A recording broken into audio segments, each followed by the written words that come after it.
quedarse con las características de la célula madre original, y la otra célula hija tiene que ser capaz de poderse especializar. Esto es lo que nos da las tres características: se divide, se autorrenueva y se diferencia. Esas tres características son exclusivas de las células madre. A la siguiente, Cornejo, por favor.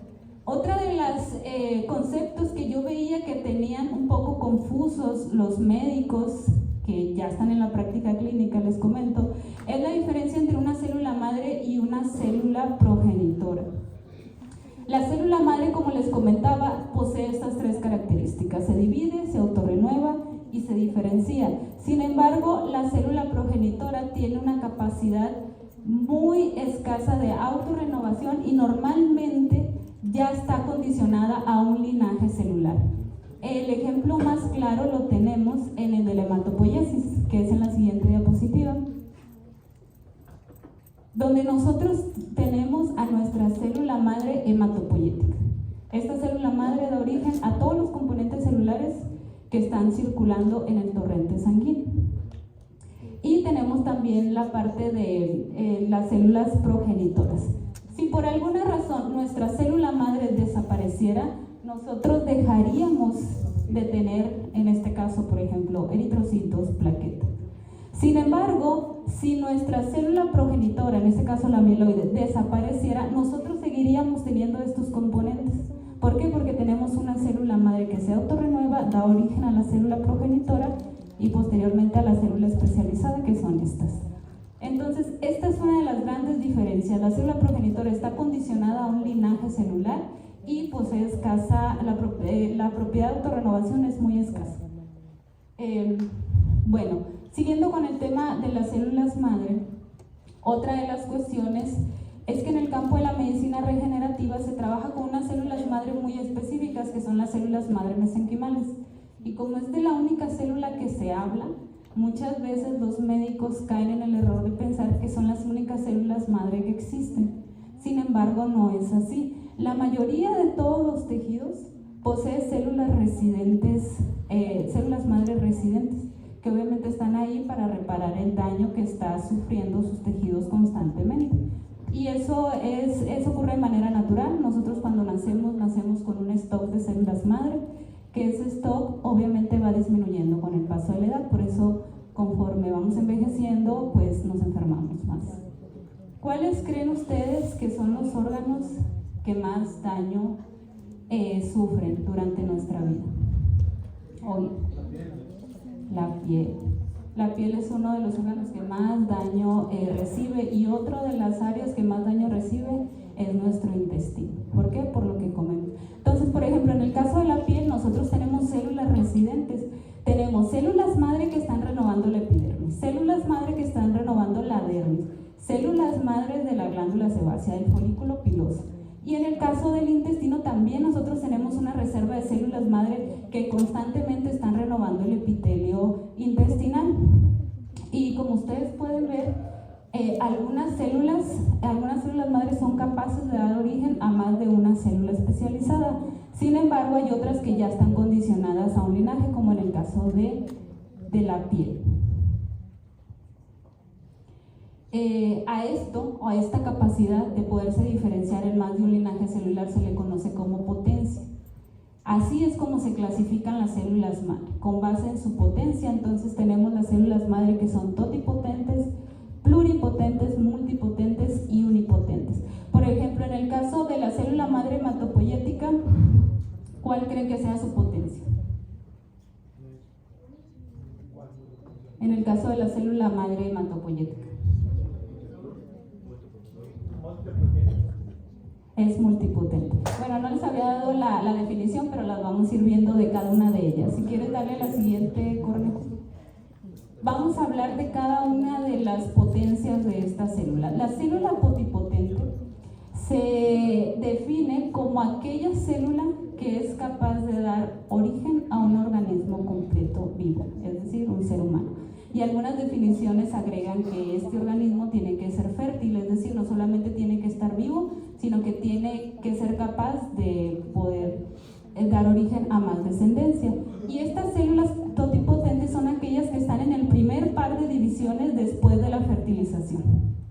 Es decir, que esta célula es la única que se considera totipotente. Obviamente con este tipo de células pues no se usa en la práctica médica, no se manipulan y no se hace absolutamente nada con ella. Pero es la única célula totipotente que existe porque posee las características de poder dar origen a todas las células que componen su cuerpo, y no solo eso, sino poder organizarlas para que formen un organismo completo, y también da origen a las células extraembrionarias. ¿Alguien de aquí sabe qué hacen las células extraembrionarias? Forman los anexos embrionarios. O sea, ¿para qué son las células extraembrionarias?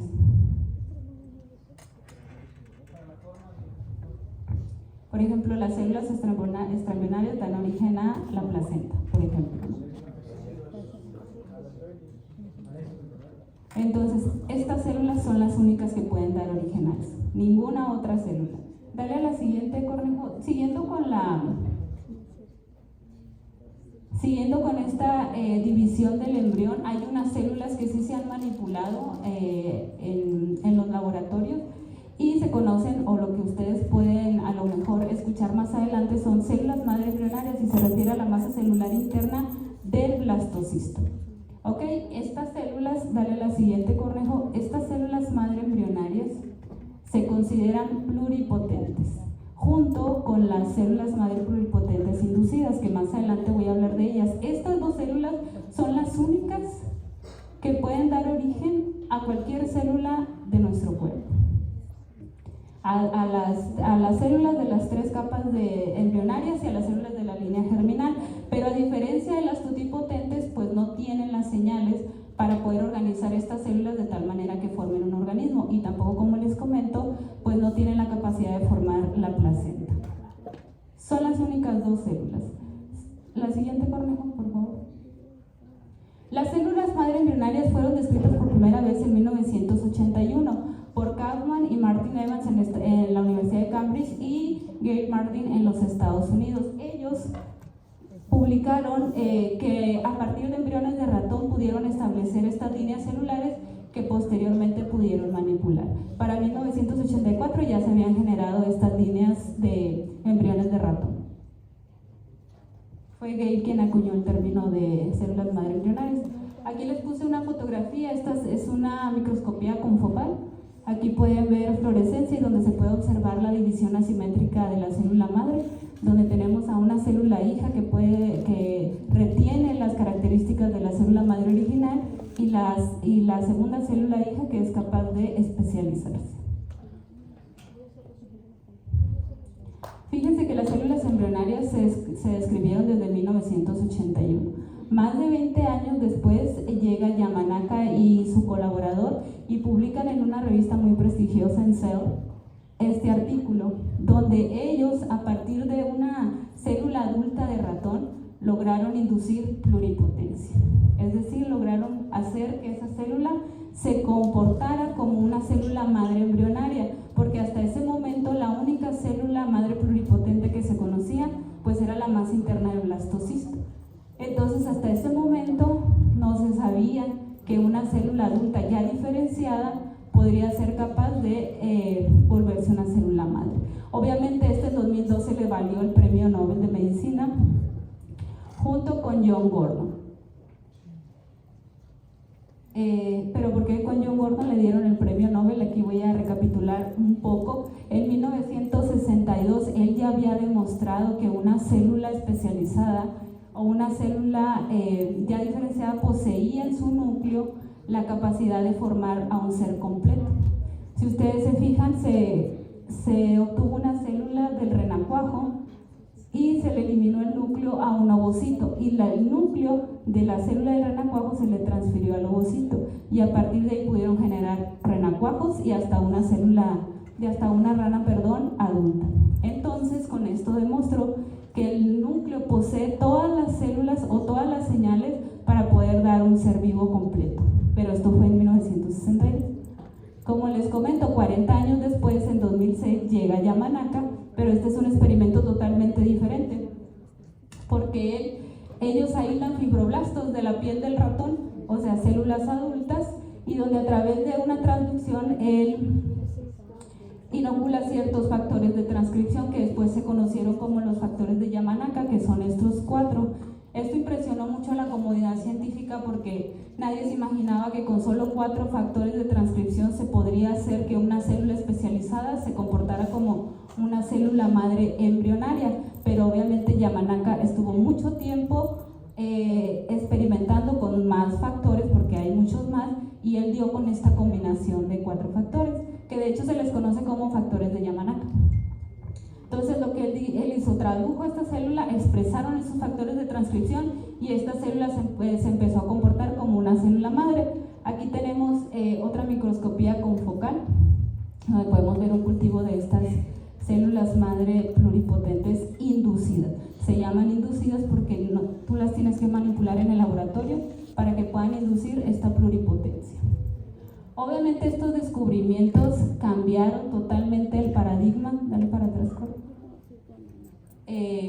se tuvieron que reescribir los libros. Si ustedes ven, este descubrimiento fue en 2006, no fue hace tanto tiempo.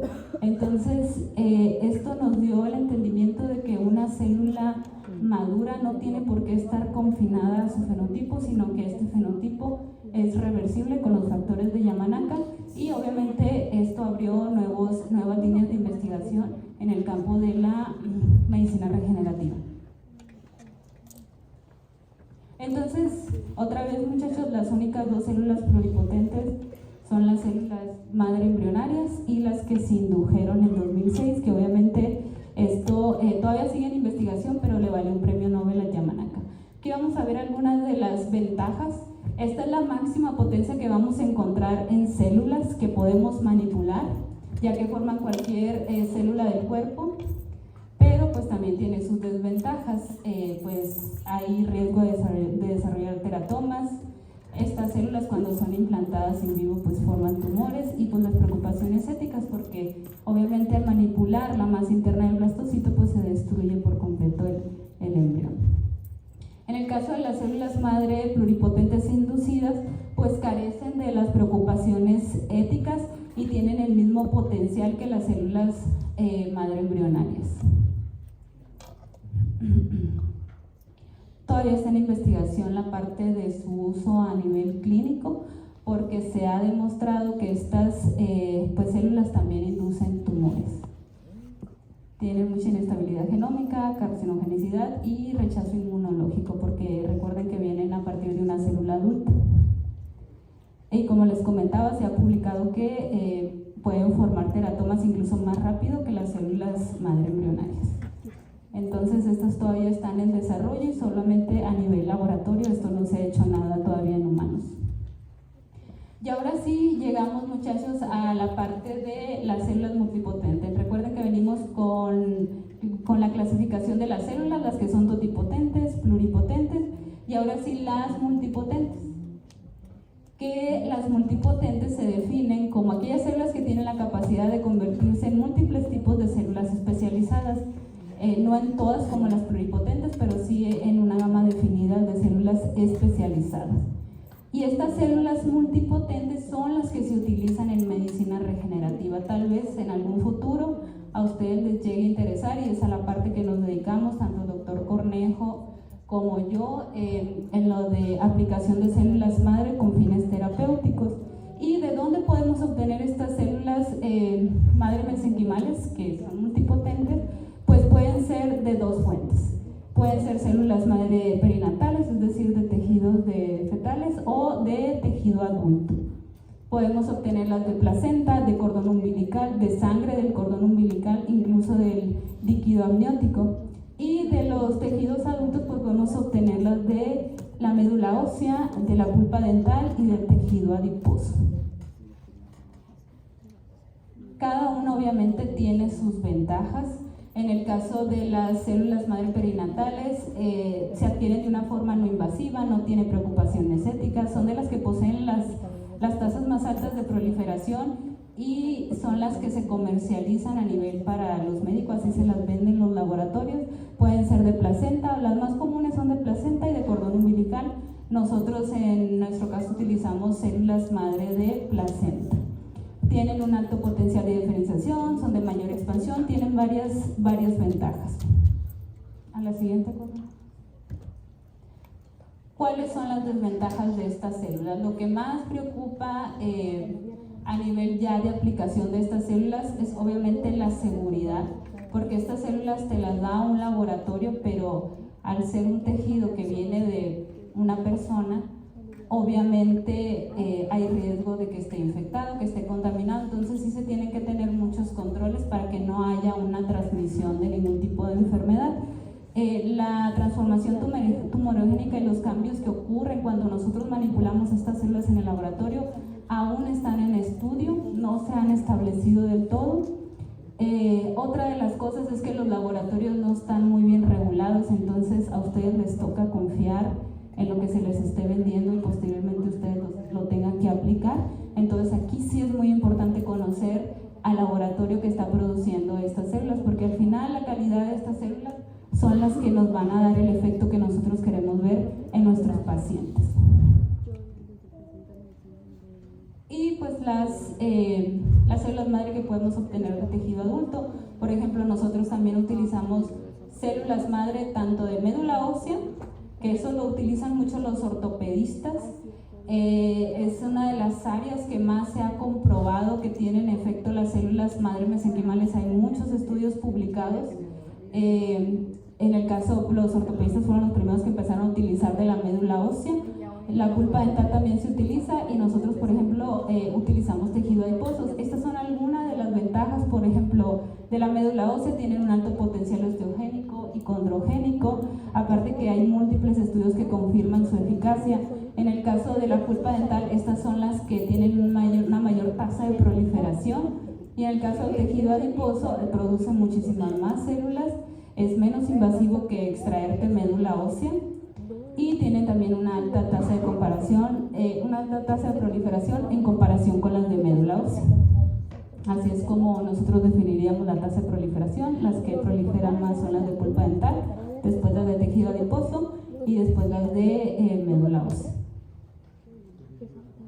Obviamente estas también pues tienen sus desventajas. Sabemos que la extracción de médula ósea es invasiva, esto se tiene que hacer en un quirófano por alguien obviamente especializado y produce una menor cantidad de células. En el caso de la pulpa dental no se pueden aislar muchas, el número de células que tú puedes aislar es limitado y no es factible aislarlo durante todo el transcurso de la vida, o sea, entre más jóvenes es mejor. Y el tejido adiposo, obviamente al venir de tejido adiposo, su tendencia es adipogénica y tiene una baja secreción de factores proangiogénicos. Entonces, muchachos, grábense esto, en un futuro tal vez les pueda servir de dónde podemos nosotros obtener células madre mesenquimales, y como les comento, va a ser dependiendo de lo que ustedes necesiten, qué es lo que quiero ver. Por ejemplo, yo quiero revascularizar una zona, obviamente no me convendría las de tejido adiposo, lo mejor sería las de médula ósea o incluso las de placenta, que son las que revascularizan mejor. Y a lo mejor, como les comentaba, es muy importante el laboratorio que les dé estas células, porque con base en eso nosotros vamos a ver los resultados. Y muchas veces se ha caído o se ha pensado que las células madre en realidad no funcionan, pero no funcionan porque o no vienen en la cantidad que se tienen que colocar o no traen la viabilidad que deberían de traer. Entonces, esta imagen se las puse porque resume muy bien los estudios que se han hecho en la eficacia de las células madre mesenquimales. Y si ustedes se fijan, está publicado en una revista muy prestigiosa que es Nature. Entonces, dale la siguiente, Cornejo. Estas células ya están caracterizadas, ya se tiene un fenotipo, y eso es muy importante, porque con base en esto nosotros podemos decir que sí son las células madre mesenquimales. Incluso ahí les subrayé el fenotipo con el cual se identifican por citometría de flujo, y estas células pues poseen unas altas tasas de proliferación y son fáciles de usar. El potencial de diferenciación. ¿Por qué la utilizan tanto los ortopedistas o por qué hay tanto estudio en ortopedia? Porque Las células madre mesenquimales están condicionadas a 3 linajes. Con ciertos factores de crecimiento y con cierta manipulación en el laboratorio se pueden diferenciar en otros tipos de células, pero a los 3 linajes o el trilinaje por el que se conoce a las mesenquimales es que se diferencian en adipocitos, condrocitos y osteoblastos. ¿Ok? Este trilinaje ya está comprobado incluso en modelos in vivos en ratón. Se les colocó unos implantes de hidroxiapatita y donde se pusieron esas células mesenquimales para observar su diferenciación, y ahí vieron que se diferenciaban adipocitos, condrocitos, osteoblastos y estroma de soporte. Por eso les funciona mucho a los ortopedistas cuando las ponen en articulación, porque se forma cartílago nuevo, si hay que restaurar hueso, etc.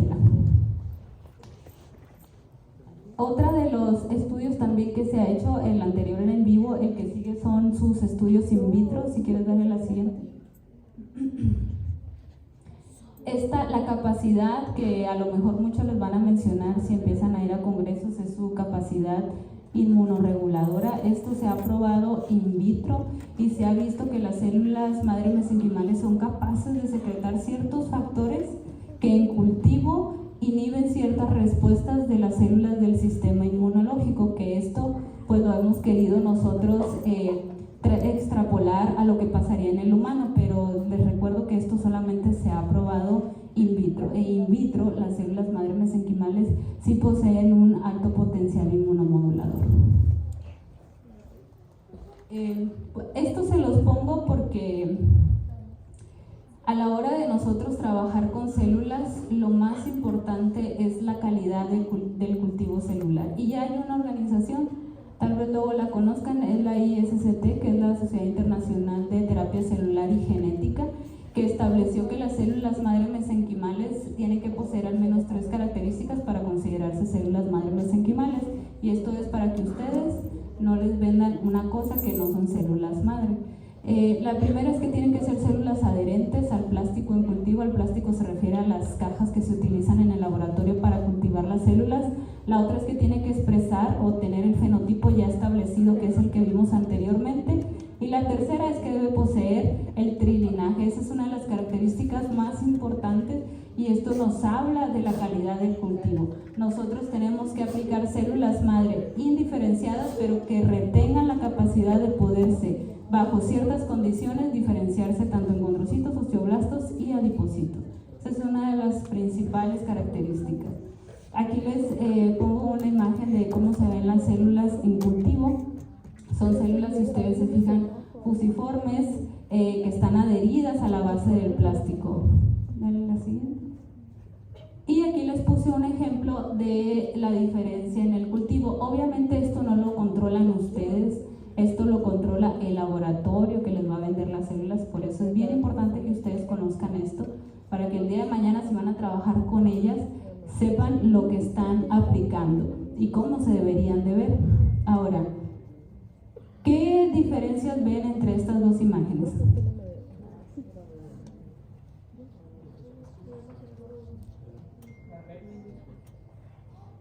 La red.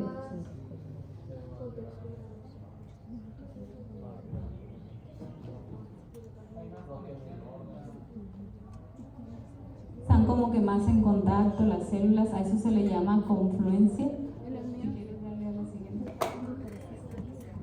Por ejemplo, aquí en esta, ¿no? Son células fusiformes, como ya les comentaba. Hay ausencia de contaminación, hay ausencia de estrés. El estrés también se mira y se mide a nivel biológico. Y hay ausencia de debris celular. Debris celular es cuando las células se parten y hay pedacitos como basurita. Y en la otra imagen podemos observar que las células, una, perdieron su morfología. Aunque hay ausencia de contaminación, sí hay presencia de estrés celular, hay presencia de debris, y la confluencia obviamente es insuficiente. Y la confluencia es bien importante porque si las células no hacen conexiones entre sí, no se empiezan a replicar y no pueden expandirse. Entonces esto es bien importante en la calidad del cultivo. Ahora, les comentaba que una de las desventajas de estas células es que no están reguladas, los laboratorios no están regulados. Entonces ya hay un proyecto de norma, tal vez para cuando ustedes salgan ya esté más regulado. Hay un proyecto de norma que quiere regular los laboratorios que producen células madre, para que se las vendan en la cantidad, la viabilidad que es y que no se estén usando las células para decir que pueden curar todas las enfermedades. Acuérdense que las células madre mesenquimales son multipotentes, entonces están confinadas a ciertos linajes celulares. Si son multipotentes, pues no pueden regenerar todo. Solo las pluripotentes pueden regenerar todo. Pero no las usamos, ¿por qué?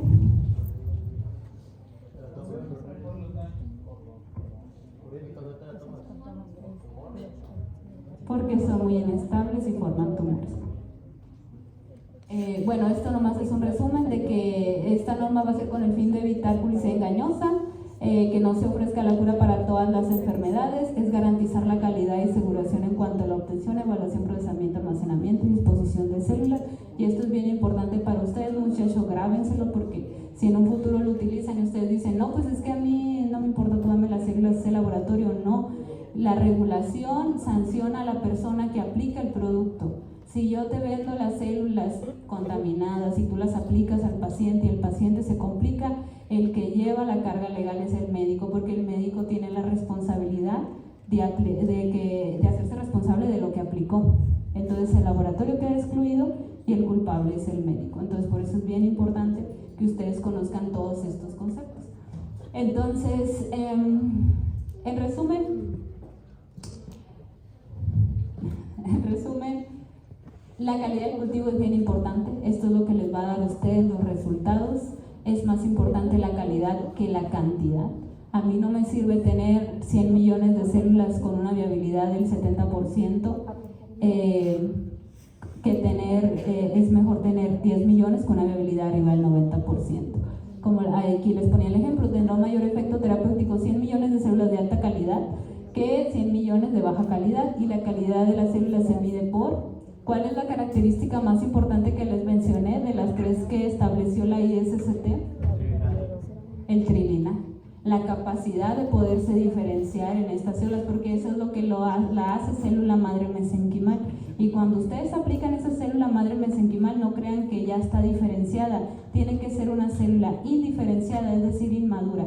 Por eso cuando nosotros las aplicamos normalmente no tenemos un efecto adverso, porque esa célula está inmadura y esa célula posee una baja inmunogenicidad, por eso tu cuerpo no la rechaza.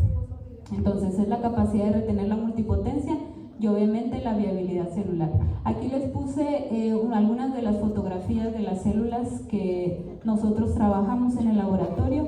Este es un cultivo de linfocitos, si ustedes los ven son redondos, refringentes, y las otras tres son células madre mesenquimales que están en diferentes estadios, es decir, por ejemplo, la segunda tiene una confluencia como del 60%, y conforme va avanzando los días, pues las células empiezan a hacer más conexiones entre ellas, se empiezan a estirar más y llegan al punto de poblar completamente la caja. Entonces así se ven las células. Este es un cultivo de calidad donde les comento, hay ausencia de estrés, hay ausencia de debris y hay ausencia de contaminación. Si ustedes aplican estas células, tengan por seguro que van a obtener buenos resultados, y lo más importante es que no van a complicar al paciente.